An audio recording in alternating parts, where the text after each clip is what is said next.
Olá, bem-vindos ao Trabalho Acadêmico Sem Mistério.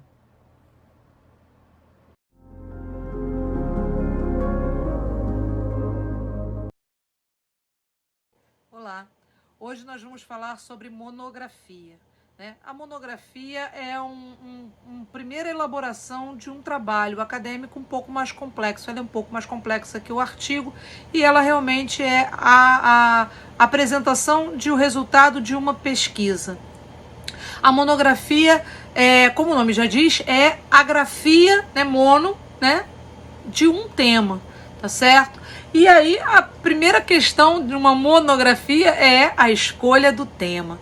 É sempre muito difícil para os alunos escolherem um tema, um tema que toque, que os envolva. Porque a monografia você tem que escolher um tema que seja alguma coisa que você goste de ler, que você tenha prazer de pesquisar, que você queira realmente aprofundar o seu estudo, tá certo?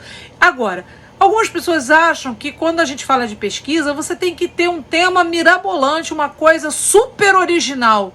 Não necessariamente, porque como o nome diz, é um estudo, Então a sua contribuição é dizer do que você entendeu daquele tema, daquele estudo, apresentar aqueles autores, aquela ideia, tá certo? Então, na monografia, a primeira coisa e a coisa fundamental é você escolher e delimitar um tema, tá?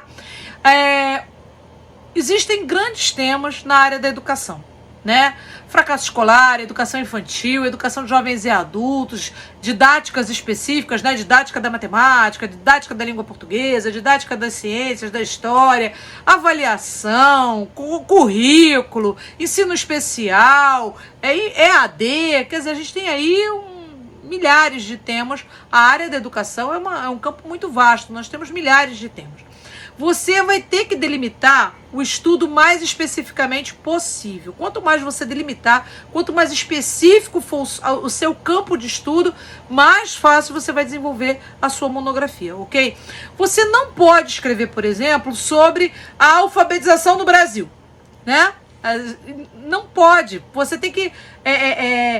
Você não vai ter tempo, você não vai ter suporte para falar pelo país e você tampouco vai ter esse mesmo suporte para falar do estado ou do município, Então, por exemplo, eu não posso, mesmo que eu vá fazer uma monografia ou uma dissertação ou uma tese, eu não posso falar da rede municipal. Gente, a rede municipal são 1.500 escolas, Então, dificilmente você vai ter pernas para falar da rede ou, da educação de jovens e adultos no Brasil, Então, a gente precisa delimitar qual é o seu campo, até onde a sua mão alcança, tá certo? Isso é fundamental para você. Então, você vai ter um grande tema, claro que você vai ler sobre esse tema de uma forma geral, mas você, para pesquisar, você vai ter que delimitar, o seu campo de estudo.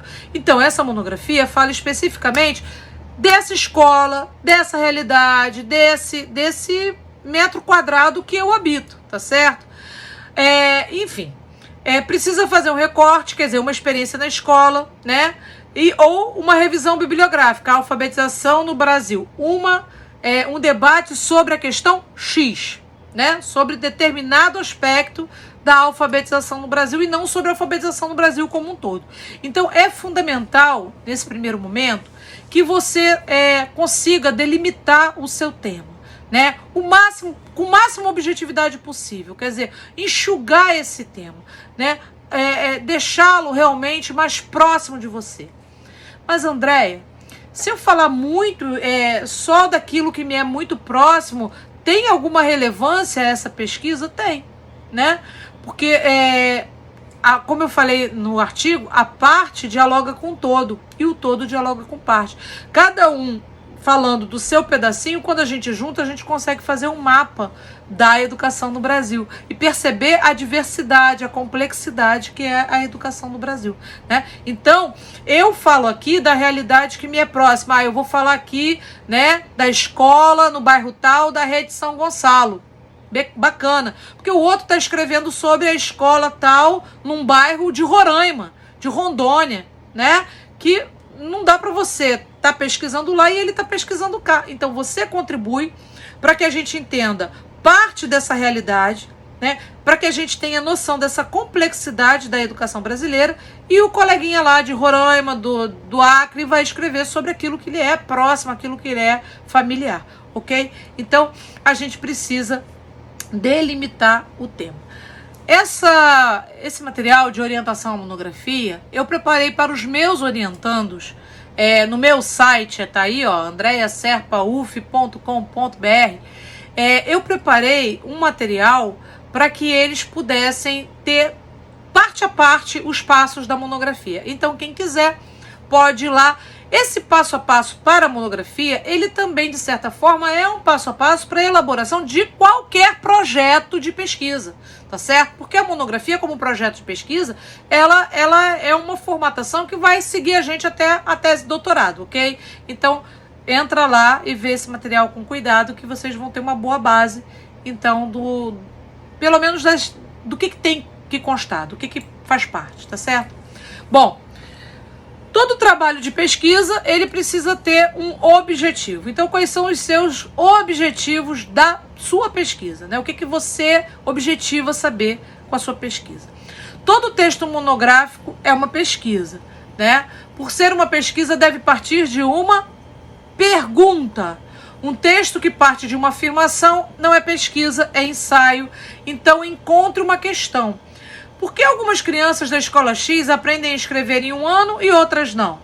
Veja, não é porque todas as crianças da escola X, esse é o teu foco, né?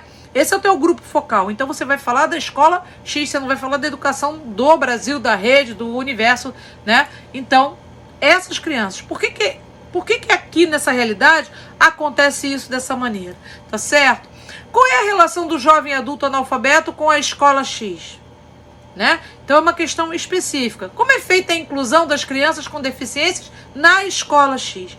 A partir da reflexão sobre a escola X, você, claro, dialoga com a inclusão geral, com jovens e adultos em geral, com a alfabetização em geral. Mas você está falando da escola X, entendeu? Então ela é o teu ponto focal, é para onde você vai olhar, certo? Não pode fazer pergunta retórica. Quer dizer, quando você faz uma pesquisa, que você parte de uma pergunta, que você já deu a resposta, ou que você já sabe a resposta, né? Então, assim, uma pergunta retórica, né? A política influencia na qualidade da educação? Você já sabe a resposta, né? Você já sabe essa resposta. Então, essa é uma pergunta retórica, essa é uma pergunta que não vale a pena nem fazer, tá certo? É importante o papel da família na organização escolar da criança? Você já sabe a resposta, né? Então, muda a pergunta. Como é a participação da família, né, na formação da criança na escola X? Como acontece, né? Que implicações as políticas públicas têm sobre a escola Y?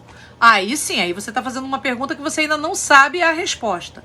Você sabe que tem. Agora, como acontece, de que forma, até que ponto, aí isso é uma investigação, certo? Então a gente tem que ter muito cuidado com perguntas retóricas. Algumas pesquisas começam numa pergunta que não dura, né? Na introdução, o sujeito já respondeu a pergunta. Então, ele não tem uma pesquisa, certo? Então, a gente precisa realmente ter perguntas reais.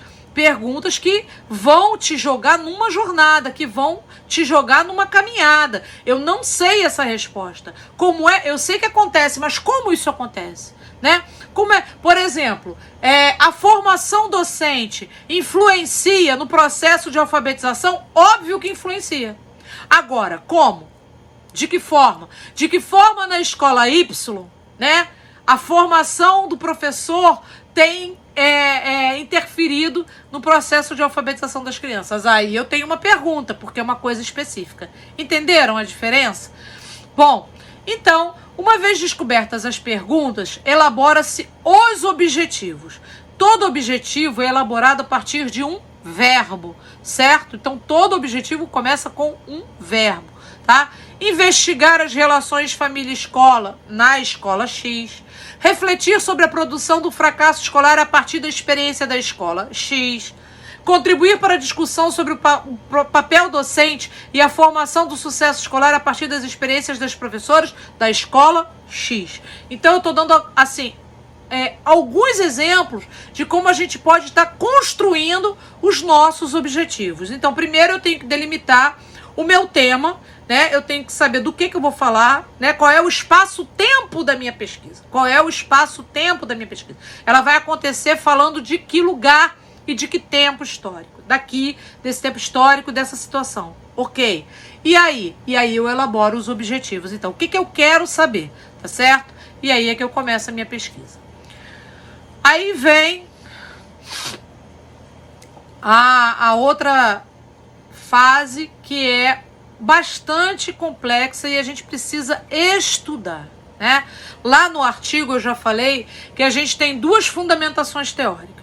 Uma fundamentação teórica, que é para mostrar que a gente está estudando o tema que a gente já conhece, que a gente é um interlocutor legítimo para falar sobre um determinado tema. Então você tem que ter um referencial teórico. Se você quer falar sobre alfabetização, você tem que ler alguns livros sobre alfabetização, se inserir no debate, né? Saber a quantas anda esse debate no Brasil, quais são as correntes, quais são, né, os principais teóricos para você se inserir nesse debate. Se você quer falar de fracasso escolar, você tem alguns autores que são leituras obrigatórias. Você tem que ler, você tem que se inserir nesse debate, né? Não é ler, é ler, é estudar.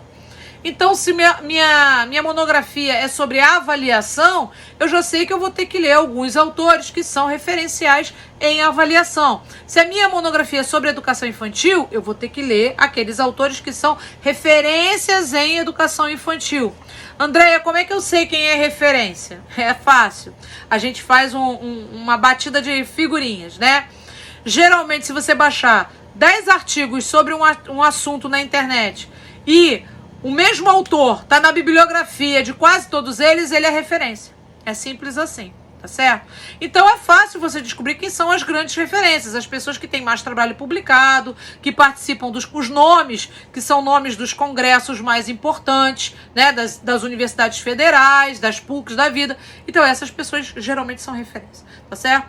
Bom, metodologia de pesquisa. Essa é uma outra referência que você vai precisar estudar. Tá? Quando a gente escolhe a nossa metodologia de pesquisa, a gente se filia a um determinado campo epistemológico.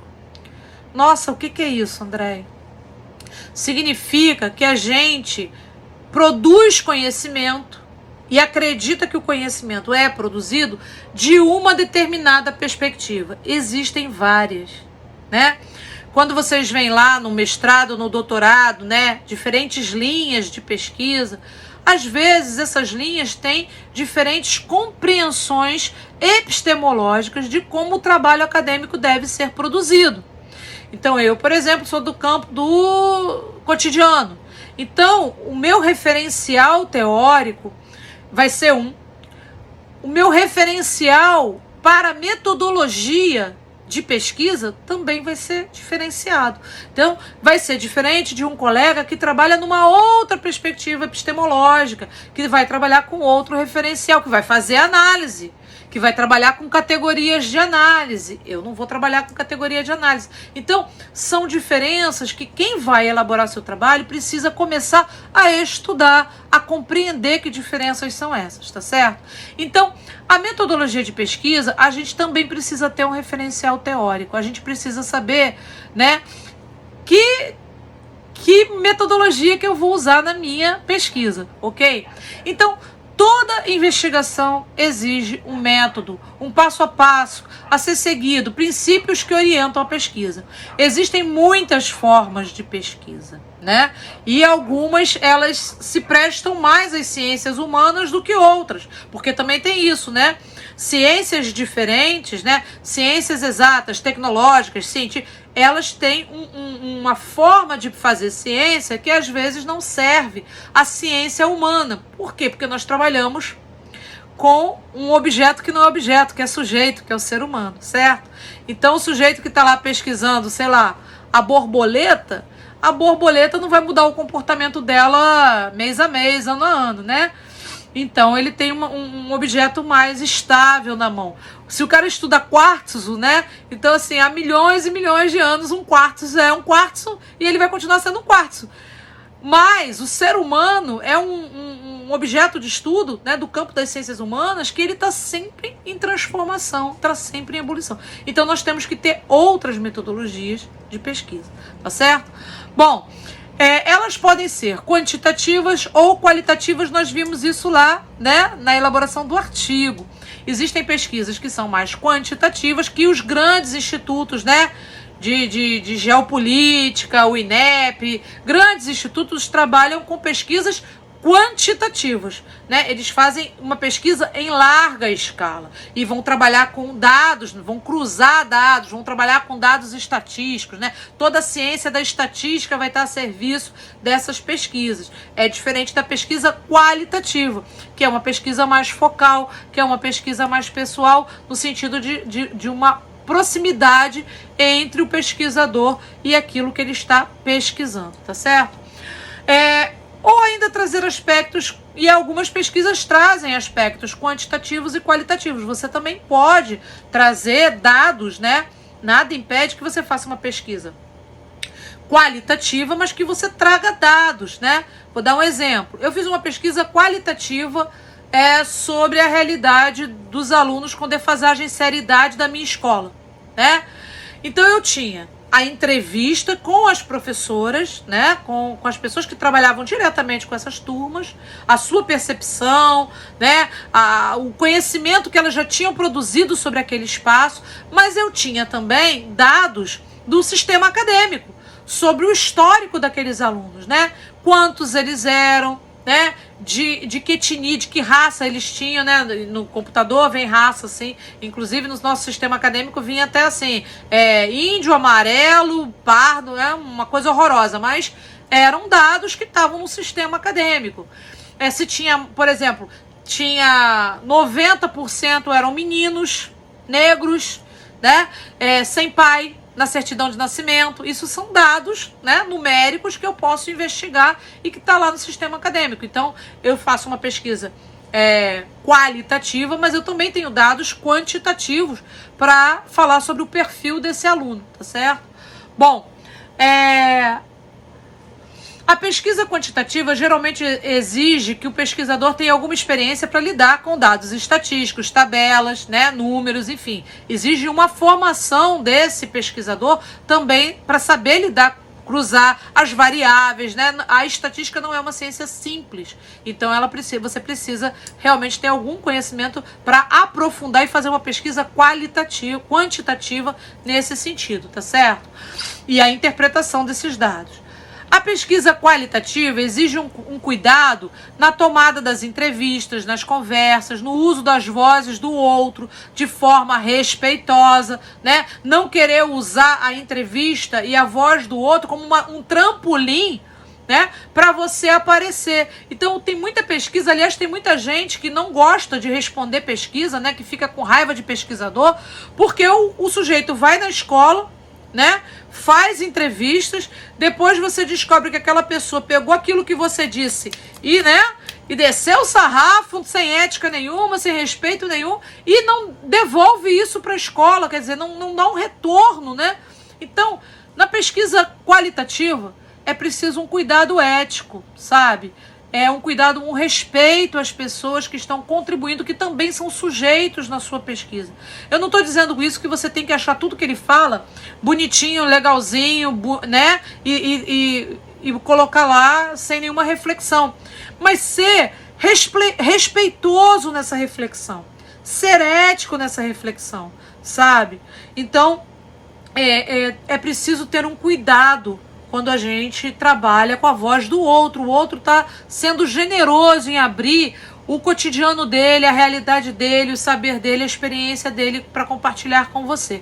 Então a gente precisa ter muito cuidado, ser muito cuidadoso, ter muito critério na hora do uso, né, dessas informações, dessas vozes, tá certo?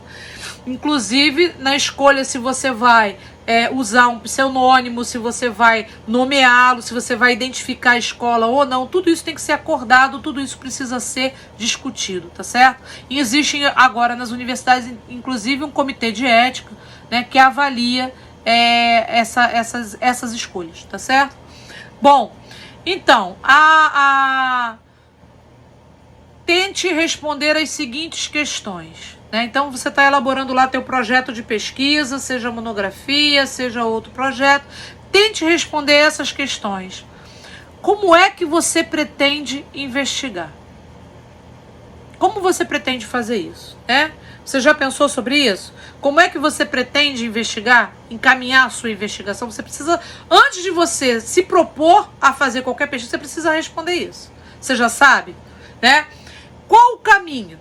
Quais os instrumentos, né? Você vai usar entrevista, questionário aberto, questionário aberto é quando a pergunta, o sujeito pode responder o que ele quiser. Questionário fechado é quando você já direciona para algumas alternativas e deixa alguma em aberto. Então é um questionário misto, meio aberto, meio fechado. Você pode trabalhar com questionário aberto, né? Você faz a pergunta e a pessoa responde o que quer. Você pode trabalhar com questionário fechado. Você dá algumas alternativas para a pessoa escolher. Você pode trabalhar com questionário misto. Parte fechado, parte um espaço para a pessoa botar uma outra opção que você não pensou. Tá certo? Então, assim, você vai trabalhar com categorias de análise? Com quais autores? Que categorias? E aí, tudo isso depende da sua opção metodológica, tá certo? Para isso, você tem que estudar metodologia de pesquisa. Eu já deixei lá no artigo alguns livros que falam sobre metodologia de pesquisa em educação.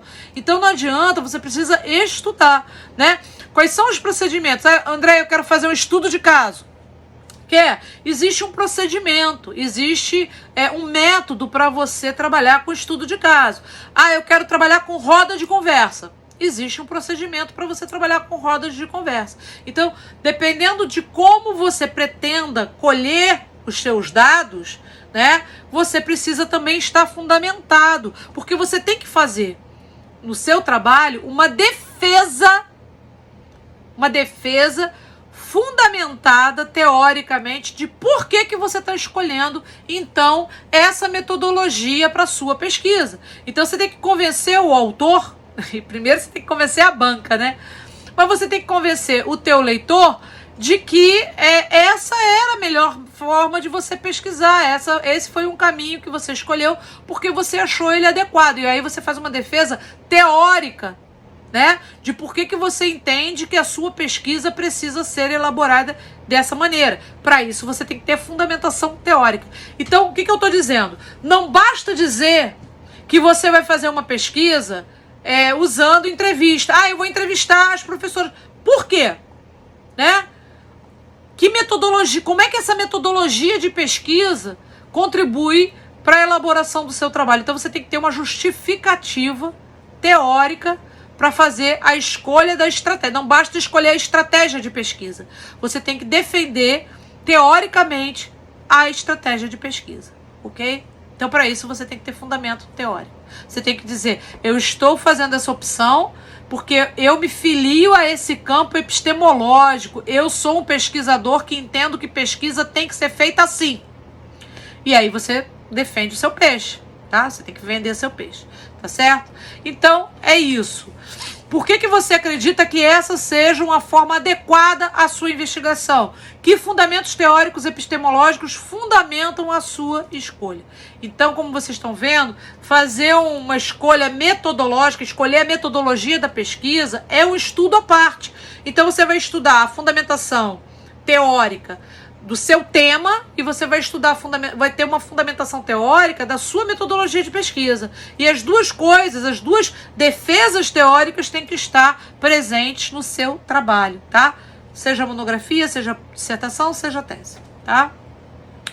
Bom, então, alguns exemplos. A sua pesquisa pode ser bibliográfica, né? Faz um levantamento mais aprofundado de um estudo comparado sobre os autores que podem responder as questões formuladas pela sua pesquisa. Então, você fez lá as suas questões, né? Você já elaborou suas questões, você já tem seus objetivos. E aí você vai escolher alguns autores que você acha que respondem né, essas suas questões, tá? Veja, o autor, aí você vai falar assim, ué, André, mas se o autor já responde, então não tenho pesquisa? Tem, porque veja, o autor tá falando, vou dar um exemplo, você tá estudando lá o Vygotsky, né? Vygotsky do ponto de vista da construção do conhecimento, de como o conhecimento é construído, blá, blá, blá. Sim, mas o Vygotsky ele não falou especificamente para a sua escola X. Ele falou, né? Então você vai fazer o diálogo entre o que o Vygotsky falou e a questão que você elaborou sobre aquela tua realidade. Então é isso, você vai ser a ponte entre a teoria e a prática. Você vai ser a ponte entre esse autor e a realidade que você está estudando hoje. Então você pegou um autor que falou isso lá, teoricamente, elaborou isso teoricamente. Agora você está olhando para a sua escola, agora você está olhando para a sua realidade e você está vendo como é que esse autor te ajuda a responder sim, não, talvez, mais ou menos, para a questão que você elaborou. Entendeu? Então, esses autores, né, eles não responderam, eles não pensaram a teoria deles pensando na sua escola, mas você vai lá buscar na fonte deles respostas para as questões que você elaborou para a sua escola. É isso, tá certo? É você, é o pesquisador que faz essa ponte, tá bom? Pesquisa documental. Faz um levantamento detalhado de documentos oficiais que possam responder às questões objetivadas pela pesquisa, né? O pessoal de história trabalha muito com pesquisa, história, geografia, trabalha muito com pesquisa documental. Mas nós, na área da educação, também podemos trabalhar bastante com pesquisa documental, né? Levantar a história da escola, saber por que o currículo da escola. Então, olha que bacana, eu posso fazer uma pesquisa investigando a construção curricular dessa escola, como é que essa escola chegou ao que ela é hoje, como é que ela se constituiu. Enfim, nós temos como fazer pesquisa documental também. Pesquisa experimental ou de campo. Faz pesquisas através de entrevistas, visitas, conversas, questionários. Traz as vozes dos sujeitos de um cotidiano para dialogar com as teorias que fundamentam o estudo. Então, agora, você como pesquisador vai trazer essa realidade, esses sujeitos da escola, para fazer um diálogo com os sujeitos da teoria. Né? Então tá lá, os sujeitos da teoria estão me dizendo coisas e aqui esse sujeito da escola também está me dizendo coisas. E veja, não é conhecimento mais, conhecimento menos. São conhecimentos que eu, como pesquisador, vou colocar em diálogo. Tá? Então eu vou fazer uma trama entre o que o teórico está me dizendo, né? Que eu li lá na teoria, no livro e tal, e o que esse professor, esse aluno, enfim, esse sujeito da minha pesquisa está me trazendo de dado. Então eu vou comparar e eu vou confrontar essas vozes, né? Vou colocar elas em diálogo, tá certo? Bom, a pesquisa de campo pode ser desenvolvida de várias formas, entre elas, estudo de campo, estudo de caso, pesquisa com o cotidiano, que é a pesquisa que eu faço, tá certo? Então existem várias formas. Cabe a cada pesquisador, primeiro, estudar. Para você fazer uma escolha, você precisa estudar essas metodologias, saber como é que elas realmente se operacionalizam na prática, né? Saber como é que você pode estar desenvolvendo e por que você escolheu esse caminho, né? Então, não são escolhas feitas ao acaso. Existe um motivo para a gente fazer essas escolhas por essas metodologias, ok? Bom, revisão bibliográfica. Faça um levantamento na internet sobre os principais autores que são referências sobre o tema que deseja pesquisar. Já falei para vocês, né? Quando a gente começa a comparar artigos, né? Olha nos sites dos congressos quem são as pessoas que estão sendo chamadas para as mesas, né? Que vão apresentar trabalho. Você tem geralmente ali algumas pessoas que vão estar sempre aparecendo. Não é isso? Alguns nomes que vão estar sempre aparecendo. Então, eu estou fazendo eu quero escrever sobre educação infantil.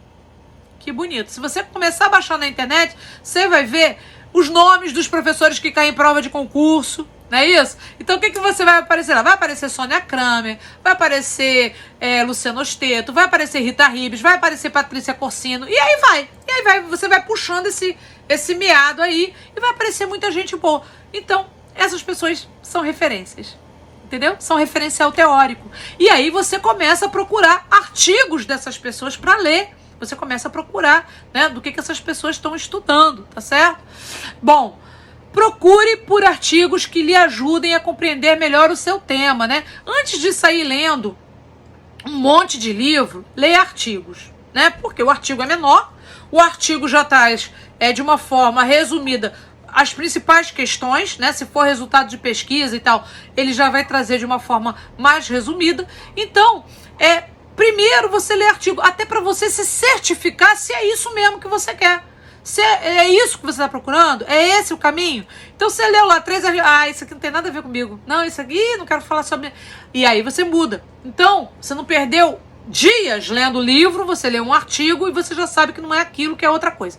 Então faça uma seleção de alguns artigos, leia e tenha certeza se é aquele tema que você quer. Opa, encontrei um artigo aqui que é isso que eu quero aprofundar nisso aqui. Ótimo, porque na própria bibliografia do artigo já tem os autores que você tem que ler também. Não é isso? Porque a própria bibliografia do artigo já diz com quem aquela pessoa dialogou para escrever aquele artigo. Se é esse o caminho que você quer, então você vai lá na bibliografia agora e você vai ler aquilo que aquela pessoa leu. Vai atrás desses mesmos autores. Tá vendo como não é nenhum bicho de 7 cabeças, gente? Sabe? É ir atrás, é ir seguindo. Você pega a pista e vai puxando o novelo. O nome vai te levando a outro. Sabe? Você lê um artigo de um autor que você acha, bom pra caramba. Nossa, fulana, achei fantástico. Ela não vai ter um artigo só, ela vai ter mais, né? E aí, nos artigos dela, você vai saber quem é que ela tá lendo. Quem é que ela tá estudando. Estuda também. Você não quer entrar pra turma? Estuda esses aí também. Entendeu? Então é assim que a gente faz, tá certo? Bom, leia e assinale os conceitos que não compreendeu para discutir com a sua orientadora. E aí agora, porque esse material está elaborado para os meus orientandos, tá certo? Então quem está com o orientando vai ler a monografia, vai ler esses artigos e vai marcar o que não entendeu para discutir com a sua orientadora. É para isso que ela está lá. Para tirar dúvida de vocês dos conceitos que você não entendeu. Ai, Andréia, eu estou fazendo um projeto aqui, eu estou sem orientadora. Então você vai ter um trabalhinho a mais que você vai ter que procurar na internet, né? Você vai ter que buscar outros interlocutores para te ajudar a esclarecer aquele conceito em especial. A nossa sorte é que nós vivemos em tempos virtuais, que na internet você tem 1 milhão de coisas. Claro que você não vai assistir um vídeo ou ler um texto, você vai bater ali, volto a dizer, você tem que, né, confirmar. Se você achar uns 3 artigos que estão apresentando aquele conceito do mesmo jeito, é capaz de ser, né? Faça uma lista com os principais autores. Concentre-se de 3 a 5 autores, tá? Não pulveriza muito, não. Tá? Gente, isso serve para qualquer nível de trabalho de pesquisa, tá? Não pulveriza muito. É melhor você ter uma leitura aprofundada, né? Uma leitura consistente sobre 3 autores do que você falar um pouquinho de cada, sabe? Você sabe um pouquinho, você passou o olho em cada autor. Você vai fazer uma confusão na sua cabeça, vai começar uma briga, um conflito de conceitos.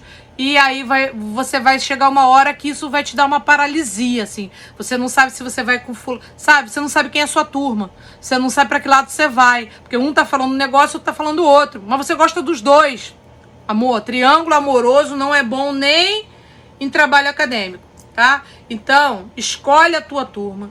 Escolhe ali quem são os autores que dialogam, que tem uma certa coerência entre eles, para poder te ajudar a fazer o teu trabalho, tá certo? E aí você vai fazer uma leitura aprofundada. O que é uma leitura aprofundada? Tem que fichar o livro. Não é passar o olho. Não é marcar e depois... É fichar o livro, sabe? Aquele autor, ele tem que estar, encarnado em você, sabe? Você tem que falar dele como você fala...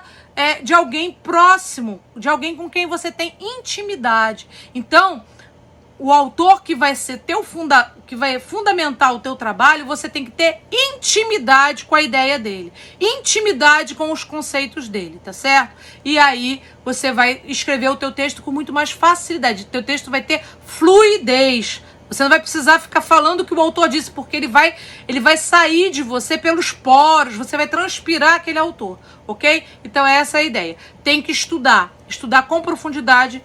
Então, assim, por isso que não dá para ser 10 autores, né? Para você se aprofundar na obra de um autor, não dá para ser 10 autores. Dá para ter, né, 2, 3, né, de base, e aí mais uns 2 ou 3 que, né, dialogam, que ajudam, que, né, em determinado ponto ajudam mais, e aí você traz pro teu trabalho, tá bom?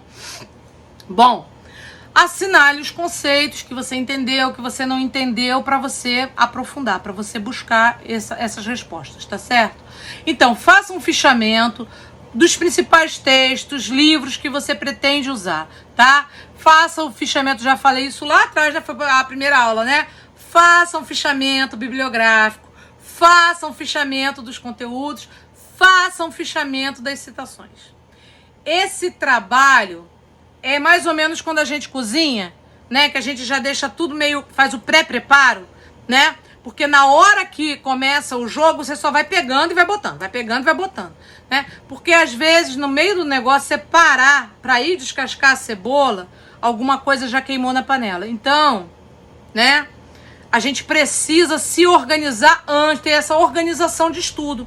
Então, faça o fichamento do que você está lendo, faça o fichamento bibliográfico, faça o fichamento da citação. Esse trabalho braçal, né, te organiza, né, te dá segurança, te organiza, não te deixa parada pensando, ah, meu Deus, estou sem inspiração.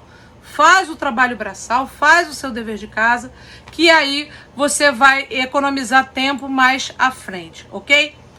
A próxima aula a gente vai falar sobre as partes da monografia. A gente vai ver parte a parte do que tem que ter, dos elementos que vão constar numa monografia, ok? Então, até a próxima. Gostou desse vídeo? Deixe seu joinha, deixa aí o joinha. Clica, se inscreve, aciona o sininho para receber o sinal de quando o outro vídeo for postado e compartilhe com seus colegas, né? Às vezes a dúvida que você tem, né, pode ser a dúvida do outro também. Então não percam os próximos vídeos sobre trabalho acadêmico sem mistério. Até a próxima!